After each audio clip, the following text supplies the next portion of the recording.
नमस्कार. काव्य ओवी ब्लॉग्समध्ये तुमचं स्वागत आहे. हा मस्त असं निसर्गाच्या वातावरणामध्ये गाव आहे आमचं. तिथे निघालेलो आहोत शिर्की गावाला. तिथे आहे आमचं कुलदैवत. तर कुलदैवताच्या दर्शनासाठी जातो आहे. पण पहा, खूप पाऊस पडलेला आहे आणि सगळी शेती जसे एखादा समुद्र असेल त्या पद्धतीने झालेला आहे. सगळीकडे पाणीच पाणी दिसत आहे. खूपच पाऊस पडतोय. पण तरी पण आज ठरवलं की किती दिवस झाले कुलदेवताचं दर्शन केलेलं नाही, मग जायचं. तर तुम्ही येता का आमच्या कुलदेवताचं दर्शन करायला? चला मग.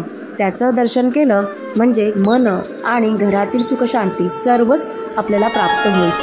तर आमच्या गावण परिवाराचा आहे कुलदेवताचं मंदिर. खूप सुंदर आणि मन प्रसन्न करणारं असं. संध्याकाळचे 6:30 वाजलेले होते. दर्शनासाठी मस्त असं मंदिरात गेलो, दर्शन घेतलं आणि मन प्रसन्न झाले. आज प्रसादाला पुरणपोळी होती. आमच्या कुलदेवताच्या प्रसादाला लागते ती पुरणपोळी. तर हे आहे मंदिर. नक्की हा ब्लॉग शेवटपर्यंत पहा.